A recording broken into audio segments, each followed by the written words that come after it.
Nossa alegria e passar a palavra ao nosso companheiro.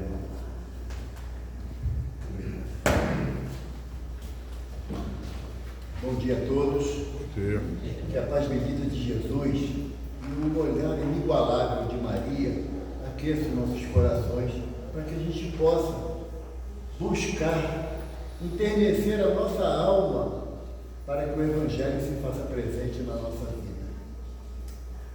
E, Joanes, eu queria pedir permissão a você, mas agradecer a presença do meu irmão Vicente Moreno, que quando eu jovem, sabe, cabelo preto, o Vicente nos dava aula na Mocidade Espírita Irmão Isaac, lá na minha casa de origem, na União Espírita Beneficente, Jesus Maria e José, lá no bairro de Rocha Miranda.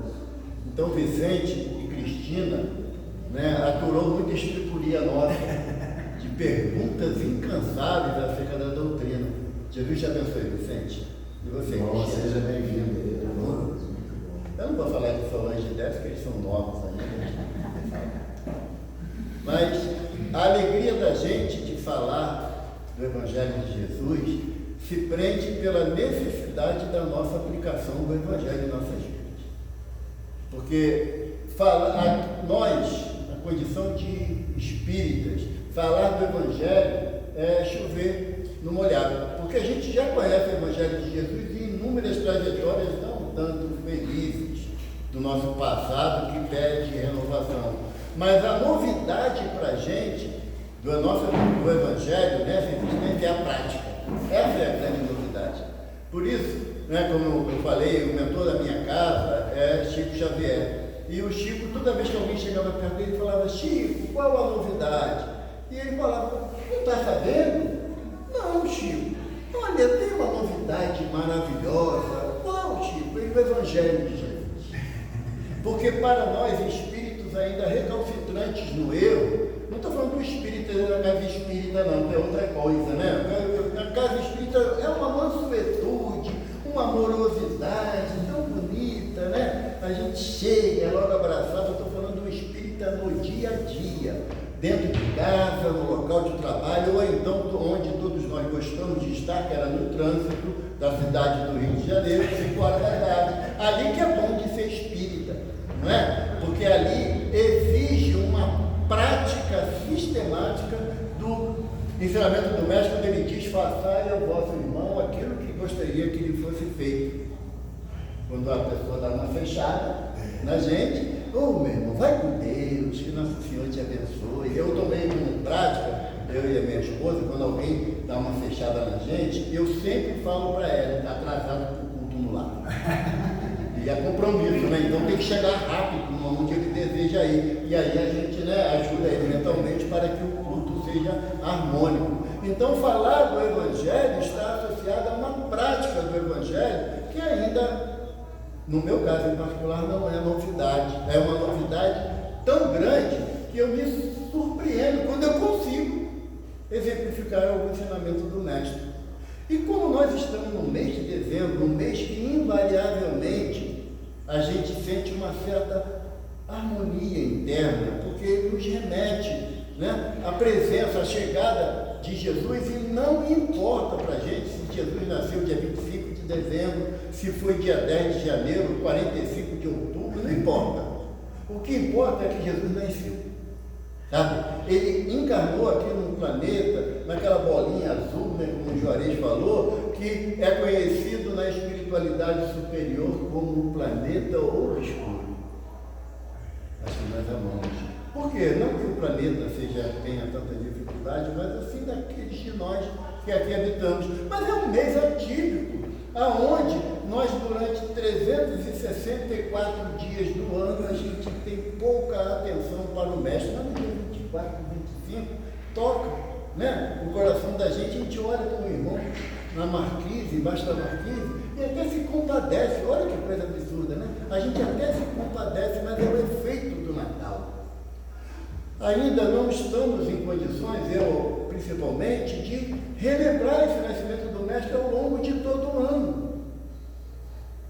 Ao longo dos 365 dias do ano e 6 horas, porque não esqueça que tem ano bissexto. Não é que o ano bissexto está isento de de lembrar de Jesus, não. São mais 6 horas de oportunidade de lembrarmos do Mestre. Então, todos nós temos essa busca incessante. E nessa época de dezembro, bate uma saudade danada de Jesus. Sabe, quando a gente pensa no Natal, naquele momento magno da cristandade, da chegada do Mestre, o coração da gente sente vontade de chorar, mas é um choro de alegria, sabe? E começa a sair da gente uma energia que dá vontade de abraçar e beijar todo mundo. Né? E aí é esse sentimento que Jesus anseia que nós tenhamos ao longo das nossas existências, ao longo das nossas oportunidades. Mas não é só para parentes e amigos, isso até os fariseus fazem. Então, nós temos que nos acostumar a amar principalmente aqueles que a gente não tem afinidade. Por que não tem afinidade? Porque a gente, em algum momento, houve qualquer tipo de animosidade, de choque, mas o cristão não tem direito de guardar mágoa. O cristão não tem direito, pelo menos é o que o Evangelho nos propõe. Se teu irmão te injuria, te calunia, deseja o seu mal, o que você tem que fazer? Sair no tapa com ele? Acho que não. É pedir a Deus por ele. E essa proposta de pedir a Deus é que a gente comece a tirar esse sentimento de mágoa dentro do nosso coração. Eu confesso para vocês que eu me sinto muito à vontade aqui nessa casa, graças a Deus. E também com uma emoção muito aflorada nas nossas percepções, porque a casa é de Emmanuel.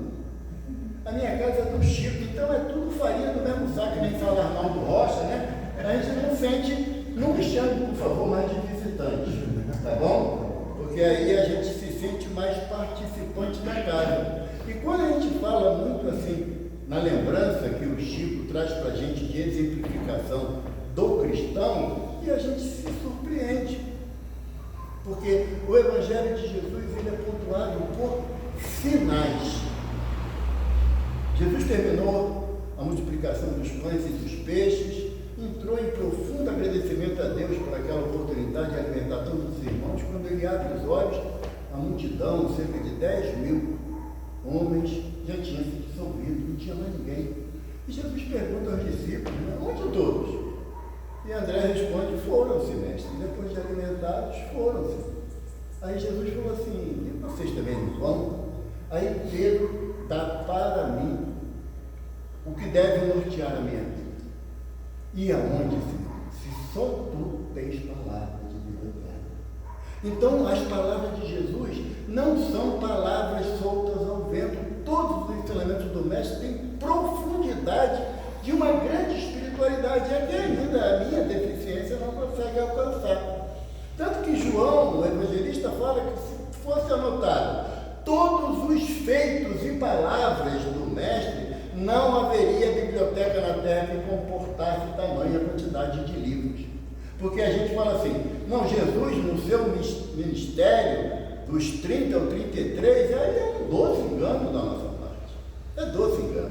Porque Jesus é o Cristo planetário há aproximadamente 4,6 bilhões de anos, quando a Terra foi formada, quando sai aquela massa ígnea do Sol e o Pai Celestial entrega na mão dos seus prepostos, tendo à frente Jesus, para moldar isso que nós chamamos do planeta azul, que insistimos de estragar.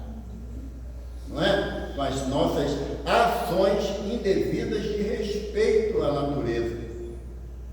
Leon Denis fala para a gente que o homem, ele é o espírito, ele dorme no mineral, sonha no vegetal, se agita no animal e desperta no hominal. Então a nossa responsabilidade não é apenas com os nossos semelhantes, mas com toda a natureza.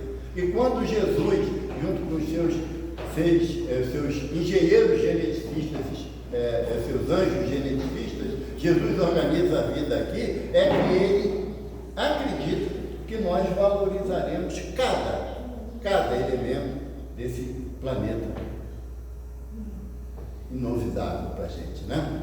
Então, as palavras de Jesus, ela tem que ter um peso em nosso coração que até ontem não tinha, porque até ontem a gente não tinha, como diz Paulo de Tarso, despertas tu que dorme, a gente ainda está na sonolência da busca das conquistas materiais.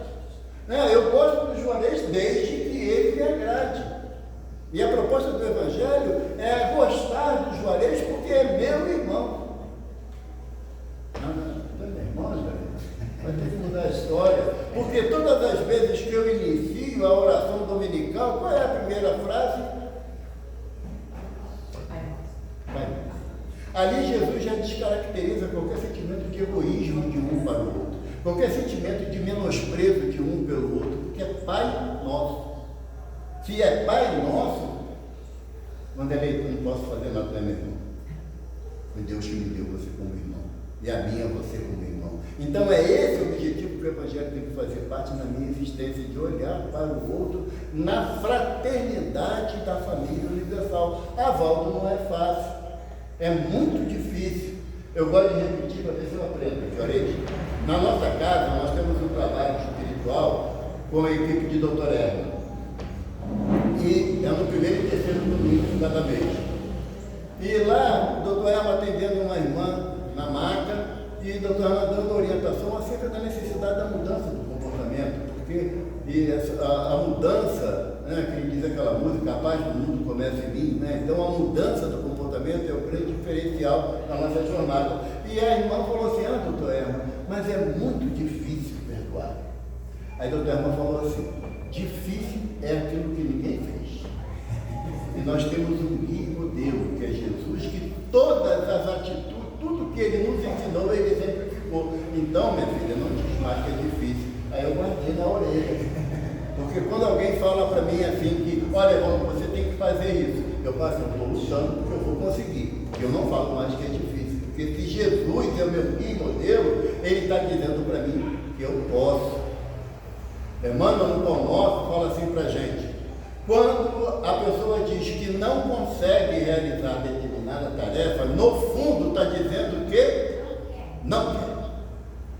Não, foi bom. Não quer. E quando fala assim que não quer, é porque eu já coloco uma barreira entre as possibilidades que eu tenho de mudança e a execução daquela ação. Então, as palavras, elas têm um cunho de nos orientar. É que eu sou aposentado, eu não gosto de perguntar, eu não sou minha filha, não me importa. Todas as palavras de Jesus têm a finalidade de tocar a nossa alma, não é os ouvidos, tá? Não é o coração físico, não, é a nossa alma, para que aí sim que vai começar o processo de renovação. Por quê? Porque a boca pode estar ansiosa por exprimir uma ideia, mas se eu analisar à luz daquilo que o Evangelho me propõe, eu vou ter muita prudência, porque o que eu falo é que me contamina, porque procede do coração, nas incríveis, fala para a gente. Então esses detalhes, e no Evangelho segundo o Espiritismo tem a página de Lázaro sobre o dever. Lázaro diz para a gente que o dever é aquilo que você faz quando ninguém está vendo. Sabe? Quando você tem que tomar uma decisão, não tem ninguém fisicamente assistindo a gente naquele momento, e você toma a decisão correta, mesmo que não seja boa. Isso é o sentimento de dever. Porque tem um ditado popular que fala assim para a gente, diga-me com quem andas que eu direi quem tu és. Aí o doutor Bezerra mudou. O doutor Bezerra tem mania de mudar as coisas, mudou. Ele falou assim para a gente, diga-me o que pensas que eu direi com quem tu andas. Quando eu escutei isso a primeira vez, me deu uma encrenca danada, porque agora eu tenho que dar conta do meu pensamento. Valdo, mas a gente fala sem pensar. Mentira. Não existe essa possibilidade de falar sem pensar. Por quê? Porque lá na Gênesis, Kardec fala para a gente que o pensamento tem a velocidade, é mais rápido do que o raio. Na época de Kardec não tinha o termo velocidade da luz. Isso Einstein determinou isso, a velocidade da luz, já no início do século XX. Tá? Então, para Kardec, o que simbolizava a rapidez, em termos de luz, era um raio. Então ele fala que o pensamento tem a velocidade de um raio. Então, entre o pensamento e a verbalização, tem um vácuo absurdo de responsabilidade para aquilo que eu falo. Então, não dá para dizer que eu falei sem pensar. Porque temos que assumir essa responsabilidade, porque é a responsabilidade da alma, do espírito. do ser inteligente, o princípio inteligente do universo. E buscando esses ensinamentos, essas palavras, agora pode marcar o tempo. Tá bom? Vai começar. A proposta que eu trouxe para a gente conversar hoje está lá no Evangelho de João, capítulo 21, versículo 1 a 17, que é muito conhecido sobre o apacenta as minhas ovelhas. Jesus já tinha passado pelo drama do Gólgota, né, pelo batismo da crucificação, e tinha se materializado já para Maria Madalena, depois para os discípulos, na casa de Nicodemos, né, onde eles fizeram a última ceia, e já tinha se apresentado para os 500 da Galileia, aquela situação toda, e Pedro estava junto com, vou ler aqui que para não errar, né? Estava Simão Pedro, Tomé, chamado Dídimo. Dídimo era quem era gêmeo, sabe? Quem era gêmeo tinha chamava de Dídimo também. Natanael, que era de Caná da Galileia, os filhos de Zebedeu, né? João e Tiago, e outros dois de seus discípulos. E sendo já amanhã, Jesus se apresentou na praia, mas os discípulos não reconheceram que era Jesus. E ele pergunta: tendes o que comer? E eles disseram: não, Senhor. Pescamos a noite toda, nada conseguimos. Jesus manda jogar a rede para o lado direito, né? E é engraçado que o evangelista ele fala que foram tirados na rede 153 peixes. É interessante isso, né? A quantidade exata dos peixes, mas tem uma simbologia dentro da Cabalá hebraica, tem uma simbologia desse número que aí, um pouquinho a gente fala sobre isso. Mas, e quando eles vêm na praia, veem que Jesus está sentado, uma fogueirinha e um peixinho assando. E aí, o Tiago fala assim: é Jesus.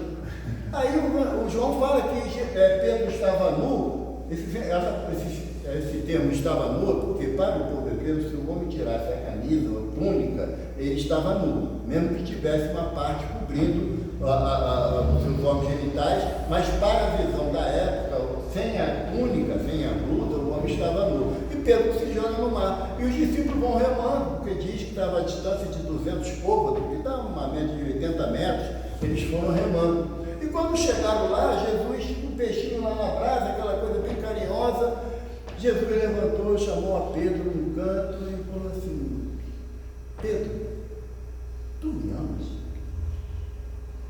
Todo o evangelho ele é escrito em grego, não tem evangelho escrito em aramaico e em hebraico, tudo ele foi escrito em grego.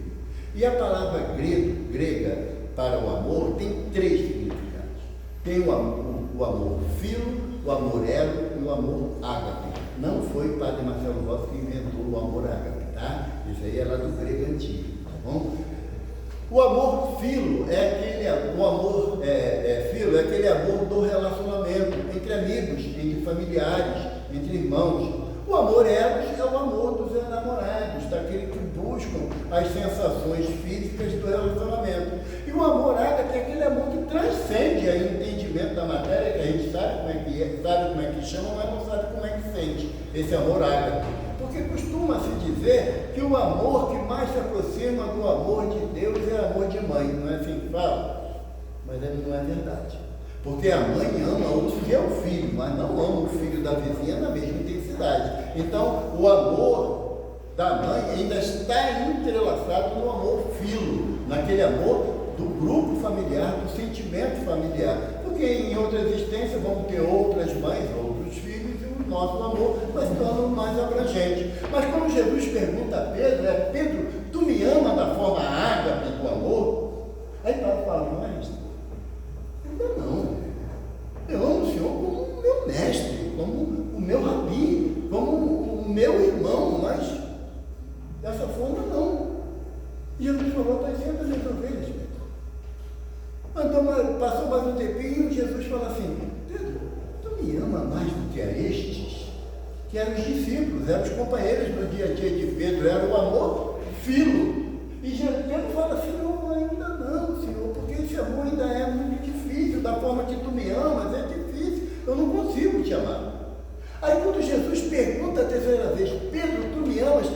Humberto de Campos fala que Pedro se remeteu lá ao pátio de de Anás, quando Jesus preso, e aquelas pessoas começaram, tu és seguidor dele, tu és discípulo dele, e Jesus fala a Pedro, antes que o galo cante, 3 vezes tu me negarás. E Pedro, quando Jesus pergunta pela terceira vez, Pedro fala, ele não me perdoa. Eu neguei ele 3 vezes. E ele agora está me perguntando 3 vezes pelo amor que eu tenho por ele, e Pedro chora, diz para João Evangelista. Em lágrimas, Pedro fala, Senhor, ainda não te amo como tu me amas. Mas tu conheces o meu íntimo, sabe, Senhor, que eu daria a minha vida por ti. Aquele momento da negação, Pedro queria mostrar para Jesus que foi uma queda, uma falha. Jesus sabia, evidentemente. E Jesus repete para ele, Pedro, apacenta minhas ovelhas. E apacentar as ovelhas é muito mais do que colocá-las elas num lugar seguro. É dar também alimento, é dar paz, dar tranquilidade, para que a ovelha possa dormir mansamente sob o olhar amoroso do seu pastor. E Pedro guardou aquelas mensagens que depois disso Jesus retorna ao plano espiritual, não mais se apresentando materialmente para os discípulos. E Pedro guarda no seu coração as palavras do mestre de apacentar as ovelhas. Pedro lá em Cafarnaum, nas suas atividades, chega um dia para André, seu irmão, e fala assim, eu vou embora. Eu vou para Jerusalém. Foi lá que o mestre inspirou, foi lá que ele deu o maior exemplo de amor por todos nós. Eu vou para Jerusalém. André falou, tu vai, eu vou também. Aí João ouviu a conversa e falou, opa, rádio corretor, né? Vou também. Então foi João, André, Pedro, Tiago, Filipe e o Tiago maior e Tiago menor. Foram para lá, Pedro vendeu tudo que ele tinha, barco, casa, e levou a família toda para lá, e aí ele comprou uma pequena casinha na estrada que ia para o Porto de Jope, que ele denominou como Casa do Caminho, e falou que ali seriam abrigados todos aqueles que Jesus nos orienta, vinde a mim todos vós que estáis cansados e sobrecarregados, que eu vos aliviarei. E Pedro falou, é aqui, nós vamos fazer a tarefa do mestre aqui em Jerusalém, aonde ele nos representa com tanto amor. E Pedro naquela labuta, e a gente vê em Atos dos Apóstolos, né? Ou então quem quiser se aprofundar mais, né? Pega Paulo Estevão, né? Do nosso prefeitor Emmanuel, que vai ter um relato bastante sucinto sobre esse período. E uma noite, a Casa do Caminho já repleta de irmãos adoentados, desvalidos da sorte. Pedro está lá arrumando o salão, que já tinha fechado a casa. Aí Pedro antes fala, irmão, já terminou a tarefa, nós não temos mais nada para ofertar, volte amanhã. Meu irmão, tenha caridade, estou cansado, né? Passei o dia todo no centro espírita, está dando passe, fluidificando água, né? Reunião mediúnica, olha, festa básica, uma coisa de louco, volta amanhã. Aí Pedro já levantou, não vou voltar, né? Botar esse sujeito na ordem. Quando ele abriu a porta, Jesus, Pedro, eu te pedi para apacentar as minhas ovelhas. E Pedro chegou perto do Tiago e falou, Tiago, a partir de hoje, essas portas não se fecham mais. De dia ou de noite, ela tem que estar aberta, porque representa o coração de Jesus. E nós temos que fazer a casa do Espírito assim. Porque quem bate a porta, ele, como nos fala Chico, né, é a última oportunidade de esperança que aquele Espírito traz, é quando ele bate na porta de uma casa espírita. Porque muitas das vezes a gente, na nossa ilusão de querer uma disciplina rígida, a gente esquece do móvel principal que deve nortear a nossa caminhada, que é a caridade. O André Luiz fala no livro do Sinal Verde que a caridade tem que suplantar a administração. E a gente ainda não entende isso. Não tem que ter horário para tudo. Você está vendo na nossa casa? O ar-condicionado ligado, então a porta estava fechada. Ia começar o passe. Sabe? Terminou a palestra, começou o passe, e aí bateu na porta. Aí não faltou foi Pedro para falar que ia abrir, né? Aí um olhou para a cara do outro e o que faz, o que não faz, mas na hora do passe, né? Um momento tão simbólico, né? Aí um dos irmãos falou assim, olha, eu quando abriu era uma senhora estou precisando de um passe. Parece até que ela sabia, né? Sentou na cadeirinha lá atrás, tomou o passe dela, foi embora na paz de Deus. Na reunião mediúnica, o que o irmãozinho fala? Ela ia se matar hoje. Ela queria vir aqui, eu não queria deixar ela vir, porque eu falei que você não ia abrir a porta. De quem seria a responsabilidade? Daquele espírito encerrar sua jornada por uma questão administrativa ou disciplinar que esquece a caridade, que esquece o objetivo maior, que é fora da caridade, que não é a salvação. Não é isso que o Espírito de Verdade nos fala? Então, Pedro tomou a decisão que a Casa do Caminho não mais fecharia as portas. E Pedro começou o seu trabalho em Jerusalém, dando condições para que todos dali saíssem para divulgar o Evangelho de Jesus. Aqueles que estavam em condições mais saudáveis, né, se recuperando, Pedro tinha organizado uma horta no fundo da Casa do Caminho, e ali os irmãos poderiam terapeuticamente desenvolver uma tarefa que forneceria os alimentos necessários para a alimentação da Casa do Caminho. O tempo passa, segue o rumo da sua jornada, e Pedro sente a necessidade de ir a Roma. Paulo já estava lá, já tinha feito já a viagem derradeira de Paulo, que era da prisão dele, que foi levado para Roma, e Pedro, tomando conhecimento que as comunidades cristãs em Roma estavam proliferando, né? Embora a perseguição que havia dos romanos, e Pedro decide ir para Roma. Chega na calada da noite, aquele pequeno grupo de cristãos levam Pedro para as catacumbas. Já pensou? Dá para tu marcar uma reunião 1h da manhã no cemitério? Mesamente única no cemitério, né? Quem vai? Que hora? 1h da manhã? 1h da manhã. Ó, cemitério. O centro não funciona mais não? Não, vai funcionar hoje. Era assim na época dos cristãos novos, dentro da catacumba. Por quê? Porque para o povo romano, o cemitério era um lugar sagrado, aonde a representação dos seus numes tutelares, ou os seus familiares que os precederam, ali repousassem em paz. Engraçado que a gente trouxe essa visão dos romanos para a gente, tanto que a gente chama até hoje o cemitério de Campo Santo. Né? Hoje em dia não, né? Mas antigamente era assim, significado, falava desse significado. E Pedro chega elevado para as catacumbas, e à medida que ele ia passando, o burburinho se aumentava. É Pedro.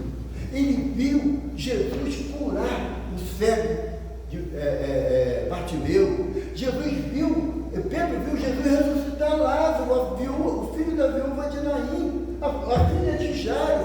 Pedro vivenciou tudo isso. E Pedro falava: ainda assim neguei o mestre. Ainda assim, vendo todos esses fenômenos que o Senhor Jesus praticava, Pedro não teve aquilo que Kardec chama de a coragem da fé. E eu também não tenho. Mas Pedro nunca deixou se exaltar, como se ele fosse uma figura, ou um objetivo a ser atingido, um ídolo a ser endeusado. Sempre colocava Jesus. E aí, naquele momento, sabe, Juarez, os guardas pretorianos de Nero descobriram a reunião dos cristãos na catacumba e começaram a fechar as possibilidades de fuga. E quando viram que era iminente ficarem presos, chega 2 jovens e falam: Pedro, temos uma saída que poucos conhecem. Vamos, tu não pode ser preso, tu não pode perecer. Você é a representação máxima de Jesus para nós. Vamos por aqui, Pedro. E Pedro foi, ele não era bobo, né? Saiu pela outra saída, estão andando noite escura, sem lua, e Pedro olha ao longe e vê uma figura iluminada caminhando. E Pedro toma aquilo como uma visão e vai se aproximando. Pedro grita: é Jesus! É o mestre que vem, abre os braços para Jesus, e Jesus passa direto: mestre, estou aqui. Não, Pedro, voltarei para a catacumba, porque é necessário que eu seja crucificado de novo, porque eu lhe pedi para apacentar as minhas ovelhas e não fugir delas. Pedro chora, dá meia volta, fala para os jovens: sigam vocês, eu voltarei. E foi preso. Humberto de Campos relata para a gente que ele foi preso naquela noite, passou por várias situações dolorosas,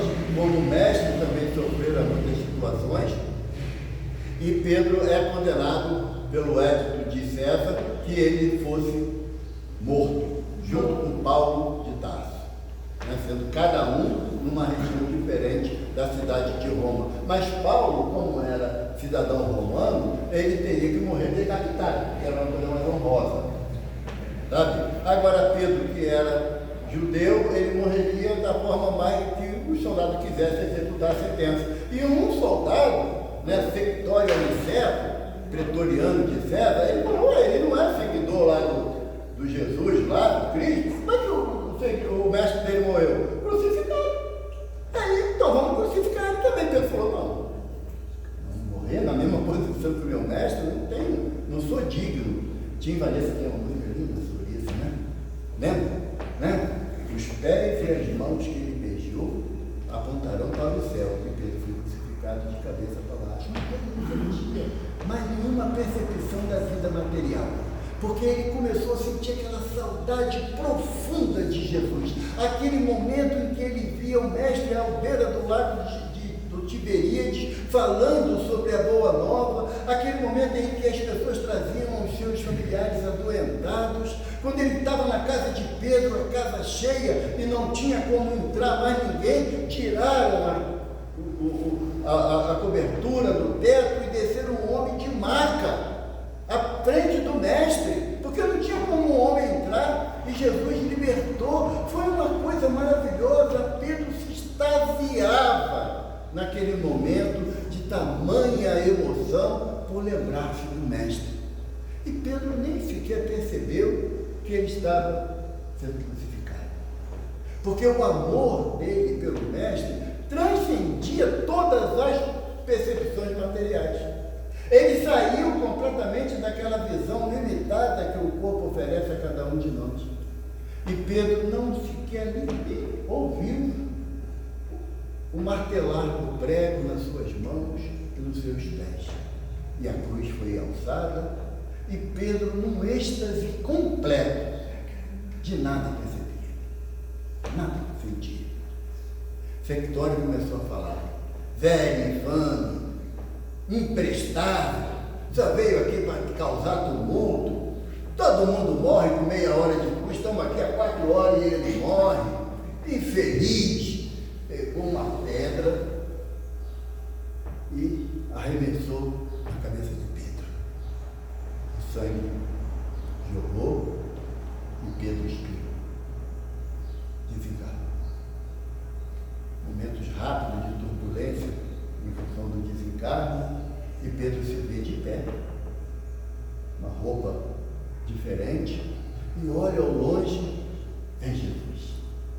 E Pedro ajoelha: mestre, me deixa, mestre, eu tenho que apacentar as ovelhas. Não, a tua tarefa na carne terminou, foste bem sucedido. Levar-te-ei para uma estância que preparei para ti. Ali ficarás em recuperação o tempo que for necessário. E Pedro, embevecido pela presença de Jesus, uma luz, uma luminosidade que Pedro não conseguia tirar os olhos do mestre, tamanha a ligação dele com Jesus. E Pedro segue Jesus naquela confiança bem infantil de quando a gente está na mão do pai e da mãe, na trajetória que nós temos que começar. E Pedro chega num lugar de uma beleza extasiante que ele não consegue sequer definir nem descrever esse lugar. Passados alguns dias, o mestre chega para ele e fala: Pedro, fique o tempo que julgar necessário, mas ele partiu. Ele falou: não.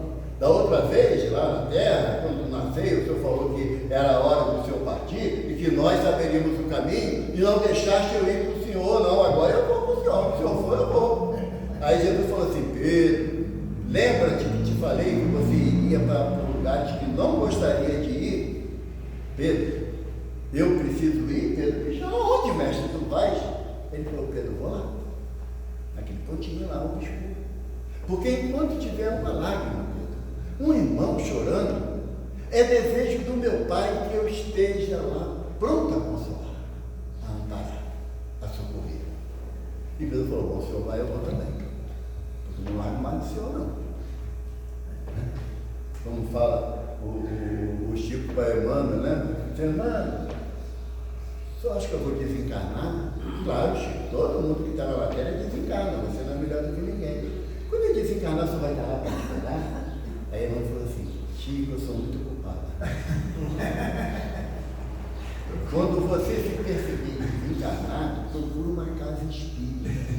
Porque aí, lá tem sempre irmãos de plantão para poder receber desencarnado. Então eu aconselho a vocês, tá bom? Rua da Paineira, 1071, Rua da Paineira. Vai guardando na mente, porque como desencarnado, pelo meu interesse, já está gravado, tá? Vai achar. O ser socorrido é uma segunda parte, tá? Porque tudo é um processo. Então Pedro falou para o mestre, não, eu vou junto com o Senhor. É para lá que o Senhor vai, eu vou também. E Jesus vai para onde? Roma. Porque é onde que estava sendo martirizado a maior quantidade de cristãos. E Jesus vai para quê? Para amparar, para socorrer, para acalmar corações transtornados pelas dores que passam. E Pedro, naquele socorre um, ampara um, insufla coragem em outro. Jesus fala assim, Pedro, alguém te chama. E Pedro olha, essa vitória no Aniceto. Aquele que chamou Pedro. Os Aniceto ajoelharam com um filho de 3 anos no colo. Uma febre altíssima. E Aniceto chorando fala, Pedro, sei que fui o causador da tua morte. Sei que trouxe sofrimento para muitos cristãos, mas o Senhor se arrependeu, o Senhor me fez me arrepender e teve misericórdia de mim. Hoje, Pedro, eu sou cristão, mas já perdi 2 filhos, Pedro, esse é o único que eu tenho. Pelo amor do Cristo, salva meu filho. E Pedro chora. Pedro se ajoelha ao lado de Aniceto, abraça ele, bota a mão sobre a cabeça da criança e faz uma prece como nunca fez. E quando termina a prece, o menino abre os olhos e fala para o pai, tenho fome. E Aniceto começa a chorar e a gritar, Pedro salvou meu filho. E Jesus falou, Pedro, apacenta minhas ovelhas. Não há trabalho fino para o cristão. Não há tarefa que o cristão chega no final do dia, diz que já terminou, fez tudo o que fazer. Porque Jesus sempre espera um bocadinho mais da gente. Jesus sempre espera que o meu desejo de descanso seja o sorriso nos olhos, no rosto do outro, seja a lágrima que eu consegui secar daquele que está no desespero. Jesus espera que a minha atividade não é apenas falar do Evangelho, mas exemplificar o Evangelho de Jesus através das minhas pequenas atitudes. Não podem esperar de ninguém, de quem quer que seja, as grandes ações do Evangelho, porque nós não temos coragem nem musculatura espiritual para realizar tamanha tarefa. Nós somos ainda espíritos fragilizados, ou como nos diz o Dr. Bezerra, né? Espíritos falíveis e falidos. Mas se nós tivermos confiança no amor de Jesus, na sua presença infalível, porque ele fala, Paulo diz que Jesus não é homem para mentir, porque Jesus fala, estarei convosco até o fim das eras. E eu tenho que acreditar nisso, ou melhor, eu preciso confiar nisso. Eu repito, muitas das vezes, as expressões que a gente usa com muita familiaridade, né? Eu acredito em Deus. Mas tão logo algo aconteça na minha vida que me diz que vai contra o meu desejo, a minha crença em Deus fica abalada. Por quê?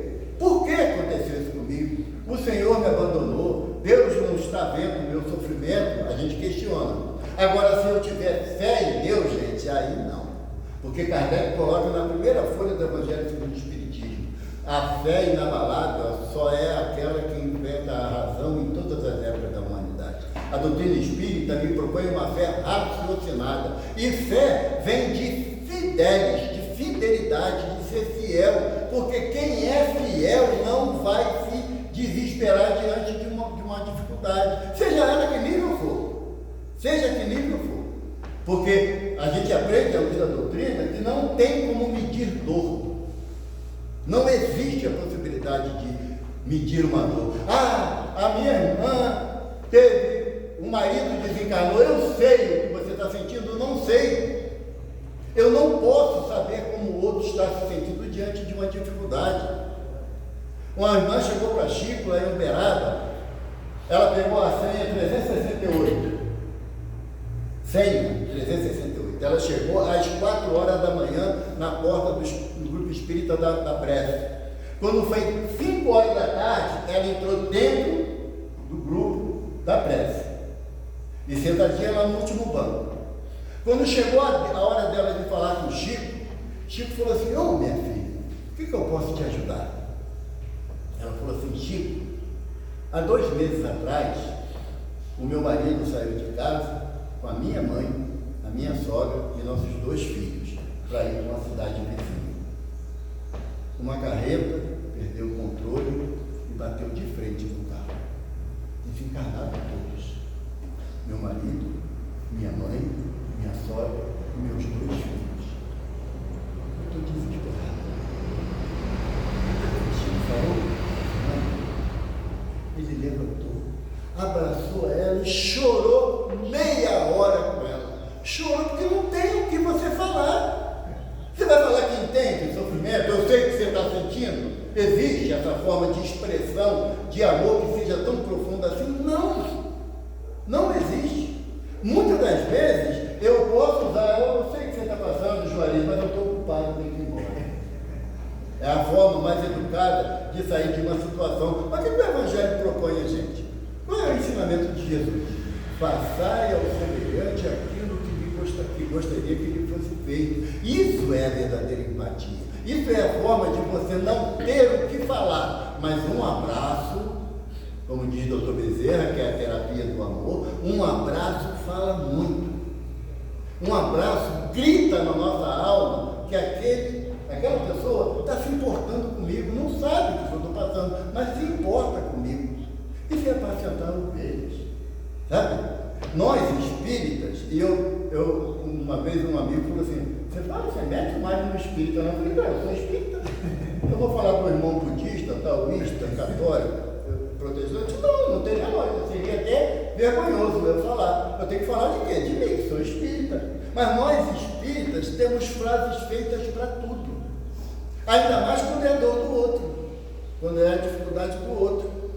Um irmão, o Haroldo conta isso numa palestra, né? Haroldo Dutra diz que um irmão lá do grupo espírita Felito Manuel, lá de Uberaba, casado há 40 anos, a esposa entrou num processo de doença e dificuldade e desencarnou. Os 2 trabalhadores ativos da casa.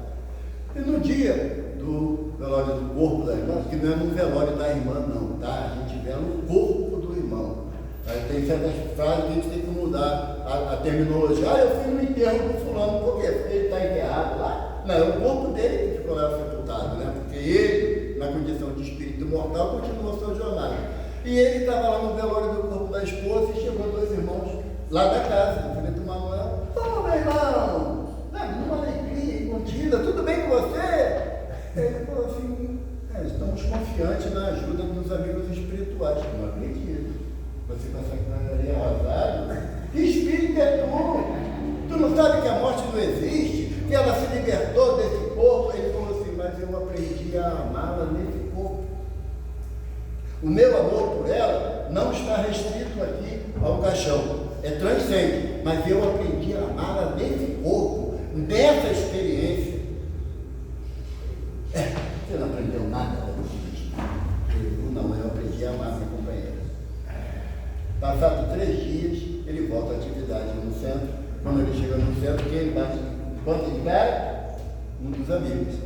Não acredito que você não está com essa cara de enterro, pelo amor de Deus, né? Aí ele falou assim: eu só queria um abraço. Porque chegar em casa, depois da tarefa do dia a dia, e não encontrar aquela que caminhou comigo por 42 anos, dói.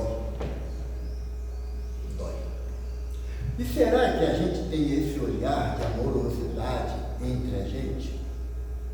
Certa vez um benfeitor falou para a gente que se chegar um irmão ali pela primeira vez, nós iremos atendê-lo com um carinho que é costumeiro. Mas quem é da casa? Será que eu tenho esse olhar também? Será que eu consigo identificar no olhar do irmão que frequenta a mesma casa que eu, que ele não está muito legal naquele dia? Será que eu sei ter a empatia que Jesus me pede para dar ao outro que eu gostaria de receber? Ou será que cada um de nós aqui presente, não estou falando dos espíritos, que ganham em número muito da gente, mas será que nós aqui presentes hoje, a gente não tem nossas dores mudas? Dores mudas, que a gente não quer nem que emprestem o ouvido para a gente fazer aquele relatório de dor. A gente não quer, sabe que não é tão legal como se espera, né? Mas será que eu não queria um abraço? Senta aqui, vamos conversar um pouquinho, porque o espírito na casa espírita ele fica muito ocupado, já viu? Toda hora está, não, tem que fazer isso, não, tem que fazer aquilo. E se a gente estivesse tão ocupado a ponto de, possível fosse, Emmanuel se materializar aqui e falar aqui, vem cá, sério, vamos conversar. Sabe? Porque nós temos que olhar um pelo outro como ovelhas que precisam ser apacentadas. E apacentar no falar de Jesus é dar acolhimento, não é com a crítica, não é com o julgamento, não é comigo seria diferente, que bom, graças a Deus que você seria diferente, mas comigo ainda tenho dificuldade, é respeitar as minhas deficiências e não exigir que eu tenha comportamento como Chico, como Dr. Bezerra, como Joana de Ângeles, é o meu objetivo, mas não é ainda alcançável nessa existência. Porque todos nós temos tamanhas dores na alma que se fosse deixado falar, faz um teste. De vez em quando eu e minha esposa a gente acha que a gente é meio doido. É porque a gente abraça a árvore, sabe? Abraça uma árvore, começa a falar tuas dores. Primeiro, ela não vai te julgar. Ela não vai analisar se você está falando a verdade ou mentira. Ela não vai. Ela simplesmente vai receber as tuas vibrações. Lembra que eu falei que Leon Denis fala que o espírito dorme no mineral, se agita no vegetal, sonha no animal e desperta no animal? É o processo evolutivo do princípio espiritual. Quando eu abraço uma árvore, sabe, abro meu coração, falo assim, poxa Jesus, hoje eu maltratei o Vanderlei. Pô, o cara bacana comigo, é meu irmão. Eu vou pedir desculpa aí, mas eu tenho que dizer para alguém que eu maltratei ele. Sabe? E é aquele momento onde a natureza, a gente sabe que a natureza tem os seus elementais, né? Nós não temos mais a ilusão de que elemental é gnomo ou fadinha. A gente sabe que não é. A gente sabe que são espíritos primitivos no processo de crescimento moral, espiritual, tanto quanto nós já passamos por essa fase. E tem aqueles elementais que ouvem as nossas súplicas no silêncio do contato com a natureza.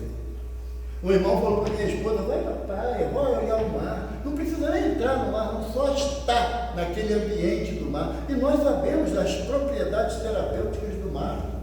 Nós sabemos. Apacentar as ovelhas é você sair do teu egocentrismo, sabe? De olhar para o meu umbigo. Uma vez eu estava passando uma dificuldade lá na casa que eu participo, e justamente eu fui chamado a atenção, uma colocação infeliz que eu fiz. Eu saí. Como que eu saí? Revoltado. Para me chamar a atenção, está pensando o quê? Né? Isso, aquilo, né? Que eu já li 355 livros. Tá aí eu peguei e falei assim, não tem jeito, eu tenho que voltar de casa. Tem hora que você mete a mão furada. E tu escuta o que os espíritos falam. Né, Mané? Escuta. E aí não dá para dizer que não é com a gente, porque é coisa pessoal. Aí o meu protetor falou assim, é mesmo? Vai para onde? Aí eu falei assim, não sei, eu vou para algum lugar, eu vou. Porque eu já cheguei, não estou vendo luz no fim do túnel. Essa frase é legal, né, que a gente coloca. Aí ele falou assim, sabe por quê? Porque só olha para o seu umbigo. Só os seus problemas que têm grande validade. A hora que você levantar a cabeça e olhar para frente, vai ver que no fim do túnel tem Jesus e a luz dele nunca se apaga. Fiquei feliz? Não, com vergonha. Com vergonha. Porque eu quero me dizer cristão, mas não quero o ônus de ser cristão. Eu quero ser cristão no oba-oba, sabe? No oba-oba. Vou tomar parte com o Juarez. Ah, não, Juarez é muito fraco, eu quero com o irmão. Sabe? A gente quer o oba-oba de ser cristão, que é os lugares de destaque. O que Jesus fala quando fores convidado para uma festa? Não ocupe os primeiros lugares. Porque pode ser que chegue alguém mais importante do que tu e você será retirado dali e colocado em outro. Senta no último lugar, porque se você tiver o carinho do dono da casa, você será alçado aos primeiros lugares. O espírita não entendeu isso aí. Não entendeu. Faz uma comemoração aqui na casa, aniversário da casa. 5 cadeiras aqui. Não sei quem vão sentar, um nem ninguém. Eu já sou antigo na casa, né? Já estou aqui, não cheguei na fundação, mas estou. Sabe, a gente ainda briga pelos lugares de destaque quando Jesus nos orienta ao contrário. Então, o apacentar ovelhas que Jesus fala para Pedro, ele também fala para cada um de nós. Porque nós somos pastores de alma. Se não de um grupo espírita, mas de um grupo familiar. E temos essa responsabilidade. E olha isso aí. Tem mais 30 segundos. 2 minutos. Coração bondoso. Então, quando nós ouvimos essas palavras de Jesus, de apacentar as minhas ovelhas, a gente sempre acha que é para o outro fazer. Não, é para cada um de nós. Porque Jesus, nessa existência, me confiou uma esposa, 5 filhos e 4 netos. Aí eu vou me preocupar com a filha dele, que ele não está cuidando. Como se eu fosse árbitro da vida de alguém. A proposta do Evangelho é para que a gente comece a olhar para o nosso grupo familiar. Aonde o meu grupo familiar precisa da minha atenção, do meu apoio, da minha mão estendida. Ah, estou fazendo? Ótimo. Não pensa que vai ganhar prêmio por isso. Você está fazendo a sua obrigação. Aí eu tenho um grupo social que eu estou envolvido, que é no trabalho, ou quem ainda estuda no estudo, ou na casa espírita que eu participo. Agora, não dá para ser 2 pesos e 2 medidas. Dentro da casa espírita, ser aquele cortado, aquele irmãozinho com cara de anjinho, e lá fora muda, tira as asas, bota um tridente, um chifrinho e vamos dar espetada nos outros. Não, apacentar as ovelhas é eu voltar as palavras de Jesus para o meu redil do coração. Porque Jesus fala que onde tiver o meu tesouro estará meu coração. Se o meu tesouro é seguir o Evangelho de Jesus, então eu tenho que colocar esse Evangelho dentro do meu coração, para que comece a ouvir a voz íntima de Jesus, e aí eu vou escutar os anjos cantarem: glória a Deus nas maiores alturas, paz na terra e boa vontade para com os homens. Aí eu vou escutar isso. Para encerrar, um poeminha, eu sempre gosto de trazer um poema, e é de Casimiro Cunha. O título eu tenho que ler porque eu não sei declamar. A maninha guarda poema na cabeça que ela fez, eu reclamo mesmo. Súplica do Natal. Casimiro Cunha manda para a gente, através da mediunidade do Chico, está lá no livro Antologia Mediúnica do Natal. Na noite santificada em maravilhas de luz, sobem preces, cantam vozes, lembrando-te, meu Jesus. Entre as doces alegrias de teu Natal, meu Senhor, volve ao mundo escuro e triste os olhos cheios de amor. Repara conosco a terra angustiada e ferida, e perdoa, mestre amado, os erros de nossa vida, onde puseste a alegria da paz, da misericórdia, desabam tormentas rudes de iniquidade e discórdia. No lugar onde plantaste as árvores da união, vivem monstros implacáveis de dor e separação. Ao longo de teus caminhos, sublimes e abençoados, surgem trevas pavorosas de abismos escancarados. Ao invés de teus ensinos de caridade e perdão, predominam sobre os homens a sombra do crime, a opressão. Perdoa, mestre, aos que vivem, erguendo-te a nova cruz. Dá-nos ainda a bonança de tua divina luz. Desculpa, mundo infeliz, distante das leis do bem, releva as destruições da humana Jerusalém. Se a inteligência dos homens claudicou e recaiu, a tua paz não mudou e ao teu amor não dormiu. Por isso, ó pastor divino, nos júbilos do Natal, saudamos a tua estrela de vida excelsa e imortal, que o mundo te guarde a lei, pela fé que nos conduz das sombras de nossa vida ao reino da luz.